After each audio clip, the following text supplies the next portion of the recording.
नमस्कार दोस्तों, स्वागत है आपका हमारे YouTube चैनल पर। आज हम एक ऐसी कहानी लेकर आए हैं जो सिनेमा से जुड़ी है, लेकिन इससे कहीं ज़्यादा इंसानियत और जज्बे की मिसाल है। ये कहानी है नीना गुप्ता की, जो अपनी एक्टिंग के लिए ही नहीं बल्कि अपने निजी फैसलों के लिए भी हमेशा चर्चा में रही है।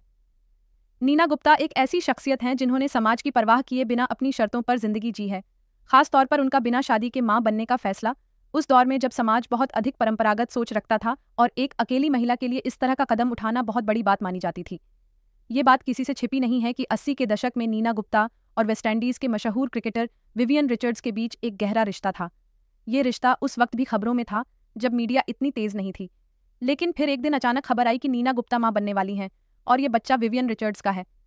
समस्या ये थी कि विवियन पहले से शादीशुदा थे और उन्होंने नीना से शादी करने से इनकार कर दिया।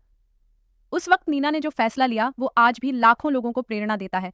उन्होंने अकेले मां बनने का निर्णय लिया और दुनिया की परवाह किए बिना अपनी बेटी मसाबा गुप्ता को जन्म दिया। लेकिन इस फैसले के पीछे जो दर्द और अकेलापन छिपा था वो बहुत गहरा था। नीना टूट चुकी थीं, भावनात्मक रूप से बेहद कमजोर हो गई थीं, और तब उनकी जिंदगी में एक ऐसा इंसान उनके साथ खड़ा रहा जिसने उन्हें न सिर्फ सहारा दिया बल्कि वो प्रस्ताव रखा जो किसी को भी हैरान कर दे। ये इंसान थे सतीश कौशिक, मशहूर अभिनेता निर्देशक और एक बेहतरीन इंसान। सतीश कौशिक और नीना गुप्ता की दोस्ती बहुत पुरानी थी। 1975 से वे एक दूसरे को जानते थे। फिल्म जाने भी दो यारों में साथ काम कर चुके थे।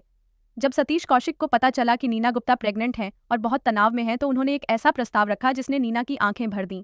नीना गुप्ता ने अपनी आत्मकथा सच कहूं तो मैं इस घटना का जिक्र किया है।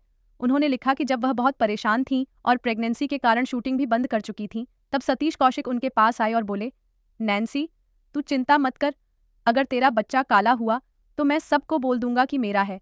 उन्होंने शादी का प्रस्ताव दिया ताकि वह उस बच्चे के पिता बन सकें और समाज के सवालों का जवाब दे सकें। यह प्रस्ताव कोई फिल्मी डायलॉग नहीं था, ये एक दोस्त का प्यार और इंसानियत से भरा समर्थन था। नीना ने इस प्रस्ताव को विनम्रता से ठुकरा दिया, लेकिन उनकी और सतीश की दोस्ती और मजबूत हो गई। सतीश कौशिक ने भी इस बात को कई बार सार्वजनिक रूप से स्वीकार किया।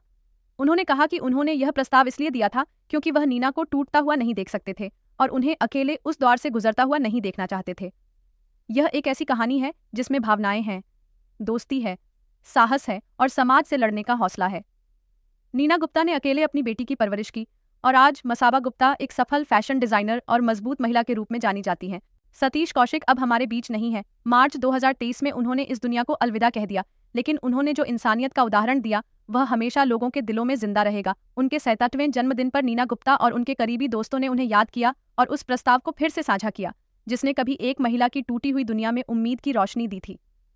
दोस्तों, यह सिर्फ एक कहानी नहीं है, यह उस भावना की मिसाल है जो हर रिश्ते से ऊपर होती है। अगर आपको ये वीडियो पसंद आए तो इसे ज़रूर शेयर करें और हमारे चैनल को सब्सक्राइब करें ताकि ऐसी सच्ची और प्रेरणादायक कहानियां आप तक लगातार पहुंचती रहें। धन्यवाद। जय हिंद।